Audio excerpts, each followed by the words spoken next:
Hello, everyone. This afternoon, I'm sitting here with my good friend, Mr. Frank Shankwitz. How are you, Frank? Oh, fantastic. Thank you for inviting me. It's a shame we have to do this virtually. I always enjoy your hospitality when we come back to your area in New York. Thank you, Frank. I appreciate it, Frank. Frank, for those of you watching this video, you may not know who Frank Shankwitz is. Well, Frank Shankwitz is the co-founder for the Make-A-Wish Foundation. And I invited Frank over here today with us so he can share a little bit about the story. The story is so wide, but there's only so much that Frank can share today. So Frank, if you don't mind, I'd like to start by asking you a few questions, if it's okay with you. Of course, sure. Great. So obviously you co-founded the Make-A-Wish Foundation, Frank, and obviously this organization has grown to be one of the most reputable non-for-profit organizations all over the world. And I'll tell you, I mean, that alone is huge, in my opinion. But I also understand that since 1990, the Make-A-Wish Foundation has granted wishes to over 500,000 kids all over the world. Is that correct? That's correct. And it's just so amazing. And it all started because of one little boy, 7 years old, named Chris, who wanted to be a police motorcycle officer. And because of him, look what's happened. So that little boy, Chris, at 7 years old, he's the one that sort of motivated you to get this started. Is that correct? Yes, he's the inspiration to start the foundation. And just a brief story, because it goes very into depth. But I have to go back to 1980, and I was a motorcycle officer with the Arizona Highway Patrol. And even prior to that, in the mid-'70s, there was a very popular television show called Chips. I remember them. And the Chips was the adventures of two California Highway Patrol motorcycle officers, Ponch and John, very popular with the younger set. Yes. And I was motorcycle officer. In fact, we trained with California Highway Patrol. Our equipment was identical. And I was on a 10-man squad, that motorcycle squad. We worked the whole state of Arizona, 2 weeks in one town, 2 weeks in another. And we'd ride in these towns, and all of a sudden, because of the popularity of Chips, the grade school kids, hey, Ponch, hey, John, they would yell at us. And we thought that was great. We start going into the grade schools and talking about bicycle safety, which they could care less about. They wanted to get on motorcycles, but it was great PR. And then, like I said, in 1980, a customs agent named Tom Austin called the Highway Patrol and said, I befriended a family, had a little boy, 7 years old, and unfortunately, he has terminal leukemia. And his heroes are Ponch and John from Chips. And he told his mother, when I grow up, I want to be a motorcycle officer, just like Ponch and John. Wow. And Agent Austin asked, is there any way that the Highway Patrol could maybe meet this little boy, hang out with him, meet one of the motor officers? And the department got very involved. And with the permission of his doctor, Chris is in a hospital in his bed on IVs. But with the permission of his mother, his doctor, our commander sent our state police helicopter to his hospital, picked him up, and flew him to our headquarters building, where they asked me to be standing by with my motorcycle. And I've never met this little boy, Hector. I have no idea what to expect. I think the paramedics are going to help him out. Helicopter lands, door opens, a little red pair of sneakers jumps out of that helicopter, runs over the motorcycle. He's all over it, laughing and grinning. Now I'm looking at his mother, and she's crying. Why is she crying? Then it dawns on me, she has her 7-year-old back. He's not in a hospital bed. He's just having so much fun as a 7-year-old. But Chris went on that day to become the first and only honorary Highway Patrol motorcycle officer in our history at that time, wow. Complete with the custom uniform we had made for him, his own smoky hat, his badge that's still assigned to him today, but more important to him, his motorcycle wings that right. Made him a motorcycle officer. Wow. And unfortunately, a couple days later, Chris passed away. Our commanders learned he was buried in a little town called Kewanee, Illinois, which is southwest of Chicago, about 180 miles. And he said, I want you and your partner to go back and we have lost a fellow officer, you and your partner to go back to Kewanee and give him a full police funeral, which we did. Now, this is before the days of internet, but the local media picked this up and put it to the Chicago stations. We're met at the airport by the press, by the TV stations, wanting to follow our mission for this little officer. But they also gave the word to the Illinois State Police, City Police, County Police, in this area of Kewanee, and all of those agents met us to give Chris a full police funeral. He was buried in uniform. His grave marker reads, Chris Gracious, Arizona Trooper. But flying home, Hector, I just started thinking, here's a boy had a wish and we made it happen. Why can't we do that for other children? And that's when the idea of the Make-A-Wish Foundation was born, maybe 35,000 feet over Kansas. But again, all because of this one little boy. And you said, look what's happened. Over 500,000 wishes around the world. In fact, there's 45 chapters, international chapters on 5 continents, 61 chapters in the United States. And like you said, over 500,000 wishes, all because of one little boy. Wow. I got to tell you, Frank, it is incredible. Growing up, you hear the name, the Make-A-Wish Foundation, but a lot of times people don't realize how impactful that is. And I was watching a video about you on the internet the other day, and you were speaking about a situation where, in fact, we're going to speak a little bit about the movie. I think someone in the set said that they were a recipient of a Make-A-Wish. Well, it was so amazing. And for the movie itself, we're talking a Wishman movie, which is on Netflix right now. Yes, yes. But I was the consultant producer, location scout, and technical advisor. And while we're filming in my hometown area of Prescott, Arizona, I was usually the first one on the set with the script supervisor. Mm-hmm. And you have a lovely young lady named Kenny Del Toro. And we would go over the screenplay for the day. We would look at the set design. We would look at the costumes, the continuity. So when the rest cast, crew, director got there, everything was set to go for that day. And she knew who I was. She knew what the movie was. But the third day in, I come in, good morning, Kennedy. She comes up and gives me a hug and starts crying. I mean, really crying. I said, Kennedy, what's wrong? What happened? I'm a wish child. Well, everybody on the set now is starting to cry. And just briefly on her story, a young lady from Artesia, New Mexico. I think she was 11. Her wish was to go to Hollywood, to go to film school, learn how to be an actress. But she was too ill and she could not go. And when she turned 17, she went into remission. And the New Mexico chapter said, would you still like your wish? Yes, I would. She went to the film school. But during film school, she got very interested in the technical side. And one of the instructors at the film school said, would you like to intern for the summer with us? Well, yes, I would. And she was interning as a script supervisor.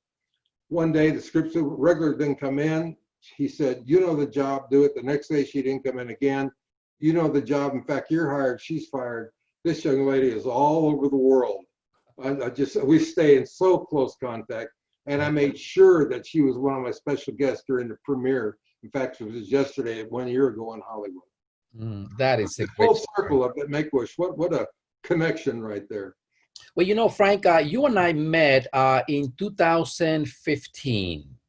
That's when we met, and I want to thank our mutual friend Greg Reed for hosting that event in San Diego that I attended with my family. Now, obviously, it was my first time at that event, and obviously I met you there. Well, it turns out that in 2014, our youngest daughter, Casey, my wife and I, we have 5 kids, and the youngest one is Casey. She was a recipient of a Make-A-Wish. Yes, yes. And she chose a Disney cruise. Now, I have taken them to Disney, Disneyland and Disney World, but never on a Disney cruise. And she says, I want to go on a Disney cruise. And I'll tell you what, though, my wife went ahead and she's the one that received the phone call from Make-A-Wish. They came to the house. They explained what it is because we didn't know exactly how it worked. Anyway, so they say, well, yeah, we do want to offer you a trip for you, for the baby, for the parents, and for another child. And so it was my youngest 2 kids and I and my wife went. And I got to tell you that this organization here, it is so amazing how much money they give back to the families.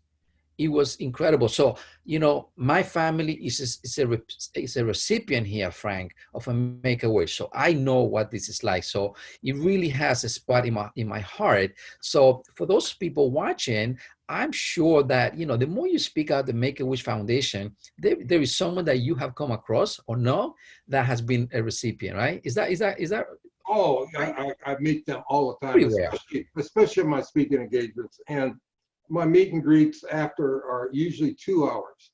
And Mm. not that I'm maybe the best speaker in the world, but I was Forbes #1 keynote speaker in 2016. We'll boast a little bit. But I meet so many families of wish children, aunts, uncles, brothers, sisters. But the most important is I meet an actual wish child who's now an adult and who has survived that. And it's so much fun, Hector, because I get to spend a little time, but I'll look in their eyes. I'm a trained police officer. I can read people, right? But I'll say, what was your wish? And watch their eyes, and I can see them relive that whole experience. That is so But good. what a great payback. Yeah, no, it's very nice. So, Frank, I want to ask you a couple of more questions here, Frank. So, obviously, you're flying back after you and the team went ahead and buried Chris in Illinois. So, you said that right after that, that's when Make-A-Wish started. And how soon after did that start? And how soon did everything come together? Well, it took me 6 months to start the foundation. The hardest thing, Hector, was finding in Arizona and for the IRS also, we had to have 5 board members to start the foundation. Right. And everybody that I talked to said it's not going to work. We've never heard of anything like this. We don't want to get involved. We don't have the time, obviously the money, and so on. But again, as I was taught as a very young boy, we talked earlier, get all those negatives. Well, how do we turn those negatives to positives? And it did take 6 months to find the people. And in November of 1980, we became official in Arizona. We're the founding chapter. But in March of 1981, we granted our first official wish. Now, when we started this foundation, it was for children with terminal illnesses, because leukemia in those days was a death sentence. The child was not going to survive. Yeah. And now, 40 years later, through the grace of God, modern medicine, more and more children, in fact, are surviving. So the mission is children with life-threatening illnesses. Wow. So again, a little 7-year-old boy, again, leukemia, a little Hispanic boy, and he wanted to go to Disneyland. And this started the relationship with Disney, and it's kind of a funny story. Disney doesn't really like this. They want to protect their brand, but sometimes they get a kick out of it. But our secretary kept calling Disney with the Make-A-Wish Foundation. All we would like to do is get free admission, explain what we were, and he's in a wheelchair, very ill. Can he get to the front of the lines? Now, we learned later that Disney gets all of these bogus requests, even still today. And they had never heard of us, no. And the secretary says, I don't know what to do. They won't even talk to me. I said, well, give me the name. Let me call. And it was the director of public relations. I called his secretary.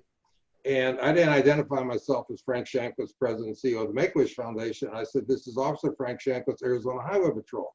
And you can almost imagine the secretary kind of setting up a little straight. And she's very polite. Yes, sir. What's this about? And I said, I need to talk to your director. Well, why? What's this about? I said, I have a warrant for one of your people. Well, guess who I got to talk to? But the minute I got the gentleman on the phone, I said, I have just lied to you. Now, here's my name. Here's my badge number. Here's my supervisor's name and phone number. All you have to do is call, and I will be terminated immediately. But will you please listen to my story? Well, he did listen to my story, and which opened up the door for Disney. 40 years later, one of the biggest supporters, millions and millions of dollars, hundreds of wishes. And I say, sometimes you got to lie to achieve your goal, but qualify that lie right away. I'll tell you, Frank, it's a great story. I mean, and to bring Disney to be a participant and support the foundation, I mean, it is, I mean, how big can you get? I mean, well, exactly. And it was because of Disney, now we're getting the press, which all of a sudden led us, how do we get a chapter in this state, that state? How do we do it? In 1983, we started going international already. Wow. Just because of that Disney initial press. So it's been a lot of years that the Make-A-Wish started. In the process, were there any challenges that you encounter with the team? Well, not so much with the team itself. I had to make a career choice. Now, I'm going to be a police officer. I'm going to run the foundation. I knew nothing about the nonprofit world, enough to get it going. But our board made, because I never took a salary, But our board made a wise said, we need to start hiring the professionals in the nonprofit world. We need, they surround yourself with people smarter than you, right? Right. Yep. And we did that, which was probably one of our biggest accomplishments, to hire those professionals. And it's because now 40 years, they've actually had 9 other, besides myself, president CEOs that have made the foundation grow to what it is today. Wow. I mean, and to keep, again, surrounding yourself with people that are smarter than you. But the biggest thing, Hector, was nobody had ever heard of anything like this. And the press immediately picked this up nationwide. NBC Dateline, all of these other major stations that gave us the credibility. And the biggest thing when I founded this, Hector, I wanted to found it on integrity, on our character, but especially transparency. Yeah. People, well, you're getting all this money, where's it going? Come here, here's our books. Anytime you want, you can look at these books. Because again, I wasn't taking a salary. Yeah. All the money was back going to the mission. Amazing. You know, I'll tell you, I'm glad you're sharing that here, Frank, because obviously over the years you have seen a lot of different organizations have come about, and they're not as reputable. They take advantage of people. But I'll tell you, Make-A-Wish is by far it's in the top out there that I know for sure. Now, Frank, obviously you guys made a lot of great moves moving forward. There were a lot of people that participated and made this work along with you. Going back to when you started, if you had to do something different with the association, the foundation, what would you do different, Frank? Well, I'm not sure on that because everything, not me, but we did was so successful. That's great. And the biggest thing, and you just mentioned, there's so many nonprofits around, and it's about them. It's not about the mission. In fact, I do a lot of consulting work with people that want to start nonprofits. And some of the things say, well, how much money can I make? How much? And I say, you know what, we're done.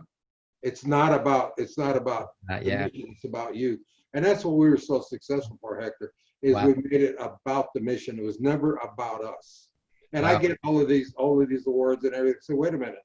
I had an idea and I made it work, but look at the people around the world, literally, that makes it work. I just had the idea. That's beautiful. Now, Frank, I heard a little bit about your story. When you were a police officer down in Arizona, there was a time that you had an incident that you almost died. Can you briefly tell us what happened then? Well, I did die, and that's why my ghost is talking to you today. Like I said, I was on this 10-man squad, motorcycle squad, and we usually split up in an area called Park, Arizona, which is the California border separated by the Colorado River. During spring break, this little town of Parker, 2,000 people, would grow to 80,000, mainly college kids coming from, and this is in the mid-'70s, coming from California. This is the days of the heavy drugs. I mean, we were involved with so many fatal accidents, rapes, homicides, you name it. And I was in a high-speed chase with a drunk driver, 80 miles an hour in a 25-mile-an-hour zone. When another drunk driver pulled directly in front of me, I couldn't do a maneuver called break and escape. I hit him broadside at 80, and I was told the crash was spectacular. But I was pronounced dead at the scene. My partner tried to revive me. He couldn't do it. He called in the code 963A, officer killed in the line of duty. And every officer I ever worked with, Hector, we believe in a higher being, no matter what religion or faith it might be. We go to work every day. Please allow me to come home. Say a little prayer when you get home. Thank you for allowing me to come home. And I believe in guardian angels. I was raised that way, but not the angel with the wings. And but a person, God sends a guardian angel to you to help you out in a lot of instances. In this case, it was an off-duty emergency room nurse. Stopped at the scene, told my partner, I'm going to try and revive him. He said, he's dead. We have no pulse. Well, obviously she didn't listen because we're talking today, but for 4 minutes performed CPR and brought me back to life. And that accident resulted in pretty traumatic injuries, a traumatic skull fracture, a brain injury, broken bones, a lot of missing skin, and took several weeks to recuperate from that.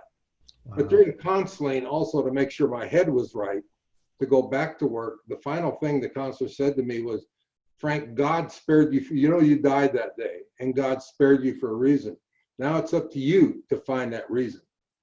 And then 2 years later, in 1980, I found that reason when I was introduced to that little boy. So it's just amazing how the faith, the gods, the universe brings everything together.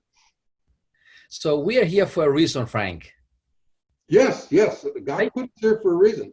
And it's up to you to find that reason. And Yeah, that's what the message of the movie. Everyone can be a hero. that's Help right. somebody out. If somebody needs help, help them. Yes, yeah, that's very true. Yeah. Now, on June 15th last year, 2019, Frank, you were honored with the star in the Las Vegas Walk of Stars. How did that feel? What did that mean to you, Frank? I mean, obviously, it's been quite a few years you've been doing this. I mean, you gotta be. I mean, it's a special That day that for you. that was, I mean, such a humbling experience, but exciting. Yeah. And what's kind of fun is I'm 2 stars away from Elvis Presley on the Walk of Fame there. And I had met Elvis Presley during my years as a motorcycle officer, just briefly, but I'm also very close friends with Elvis Presley's stepbrother, David Stanley. So that really meant a lot to me to be so close to that.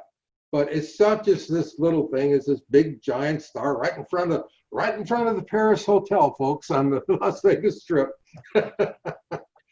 But Oh, just that whole surreal ceremony and everything, I mean, what an honor. wow, that is very special. So now let's talk now about the movie Wishman. I'll tell you, for those of you that may not know, Wishman, right now, this interview is taking place on June 2020, and I know Netflix just announced that it's going to be on Netflix for the next 18 months, right, Frank? Yes, it started in January. It's going to get a total 18-month run. So June of 2021, an extended period up till June of 2021. Wow. I'll tell you, I saw the movie with my family, and I'll tell you, what a movie. What a movie. I invite every single one of you, please watch the movie on Netflix, buy it on DVD. Make sure your family, your kids, your grandparents see this movie. Frank, I'll tell you, I mean, that's another part where you have to be very grateful for what you have done, my friend. You really has impacted the life of many people. How Well, do I you was feel? so fortunate with the movie. And the movie was a 7-year total production from the idea incept. And that also Greg Reed. I was filming a documentary for him called Stickability, and on Yes. stage, and he surprised me with a question, Frank, what's your wish? And I said, well, I've never been asked that. It's not about me, it's about the children. No, what's your wish? You want a Lamborghini? Do you want a horse? You need a new corral? What do you want? And I said, well, Greg, I just like to have my story told so that my kids, and I'm meaning a book, so my kids, grandkids knew that I did something cool in my life. And right after that, the director for Stickability, Theo Davies, who's the screenwriter and director of Wishman, came up and he said, I've never seen an audience reaction as to your presentation. I want to make a movie. And I thought he meant a documentary. And I said, no. And he said, yes. And he said, we're going to do a feature film. And I was just so surprised by that. But I've worked with Hollywood before, and I said, we'll do this, but I have complete script approval. Because Hollywood likes to embellish quite a bit. And that's why it took, 2.5 years to write the screenplay. But what an amazing job Theo Davies did on that screenplay, and also the direction. Wow. I'll tell you, it was very, very well done. I mean, if nobody knows anything about Make-A-Wish, I mean, the story pretty much tells it all. So thank you for that. Thank you for putting that together. Now, Frank, I have one last question for you. And the question goes like this, okay? Looking back at your life, what is the one thing that you're most grateful for? There is no one thing. There's not Because one we thing. have to go start with my amazing wife, my children, my grandchildren, my great-grandson. But more important, well, not more important, but back in my youth, the mentors that I had, because even at 7th grade, my mother abandoned me. And a little town of Seligman, Arizona. But the people in that little town, it was population 500. You hear it say, it takes a village to raise a child. I was so fortunate to have those people in my life. And then in high school, in my current town of Prescott, my teachers, my coaches, my work in the Air Force, my years in there, again, the people helping develop, I like to say, turning that boy into the man. Wow. Just grateful for all those people in my life. Well, you've been lucky. You've been very, very lucky here, very fortunate here, Frank, that you had a lot of great people that looked after you. I mean, being abandoned by your mom at the age of 7 creates an impact. But I know that, no, I mean, look at the life you had after that. Just think about that. Well, yes, and I was always taught, again, be thankful for what you have. Now, I could have gone the other way. I could have been, oh, woe is me, and so on. My mentor, Juan Delgadillo, who we feature in the movie, he said, you have a half a sandwich today. But you know what? You have a half a sandwich today. Be happy with that. But also, Frank, when you can, give back. Juan, how do I give back? The poor people are helping me. You don't need money to give back. You can use your time to give back. Help someone out. And that's a lesson that stuck with me my whole life. Wow. So giving back without expecting anything in return, right? Right, exactly. Yeah, that's beautiful. Well, Frank, I want to thank you, Frank, for the time that you spent here with us. Thank you for sharing your story. Make-A-Wish really has made an impact. But I also know, Frank, that you are also involved in other organizations. Can you tell us briefly about that before we go? Well, yes, I'm so fortunate. Well, I guess I've got the credentials of credibility to help develop other nonprofits. And currently I sit on 7 nonprofits around the nation. Mhm. And it's just, I'll give you the names real quick because it's too much time to go into. Level Up Homes out of Seattle, where we're developing homes for foster children when they age out of the system. Project Kind in New Jersey, helping the homeless, all the homeless people around there, get them clothing, shelter, etc. Broadway Hearts in New York City. So I'm friends with several of the cast members from Phantom of the Opera, and they go to the Children's Hospital, entertain the kids, and also develop scholarships for the arts for these children when they get older. The Wounded Blue out of Las Vegas to help police officers that are wounded in the line of duty to get them money financially to get back to work. U.S. Vets, one of the top-rated nonprofits in the United States. Our mission is to find the homeless veterans, get them into temporary housing, job counseling, job training, job placement, permanent housing.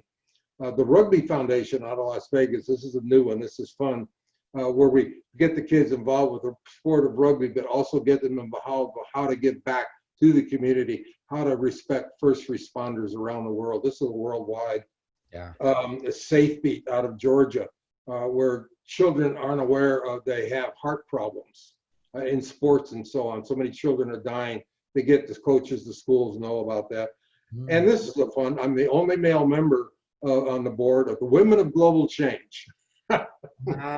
Women of Global Change. And Wow. that's fun. And Women of Global Change, not only the United States, but also third world countries going and developing clean water, schools, housing in the United States. Las Vegas last year, a big toy drive for the underprivileged in Las Vegas, in LA, just all over the United States.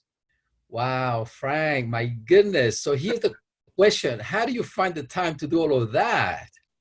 Well, that's what my wife asked me. But that's why when this little virus is over somewhere, I'm usually on a plane every week somewhere. And that's my thing. I mean, I'm a retired police officer, and I don't make a lot of income, but as they told me, I can give back with my time. And like these nonprofits here, I can help them develop so we can help other people. That's beautiful. You know, Frank, I'll tell you what, I can assure you, I can almost assure you that people that are watching this video interview have been inspired by your story. The fact that, you know, you believe in one thing, give back. And I know that that's something that you learned way back in the days with Juan when he says, make sure that you give back. Remember the restaurant? Yep, right? Exactly. Yeah. And if people want to follow anything, see what's going on with me, may I mention my website? Absolutely. Which is Wishman1, the number 1, wishman1.com.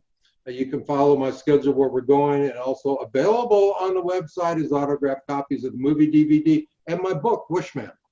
Wishman. Wow. So for those of you watching, make sure you log in, follow Frank everywhere he goes. And Frank, once again, I just want to thank you on behalf of us here in New York. Frank, I want to thank you for sharing your story. You make us very, very proud, my friend. So well, thank you. I can't wait we get to do this in person again, Hector. We surely will do that. That's right, my friend. Well, listen, all the best to you. Stay very safe and healthy out there with you and your wife, Kitty, and all of your family, my friend, okay? All right, Hector. Again, thank you. All the best to you, my friend, okay? And be well. Thank you for watching, everyone.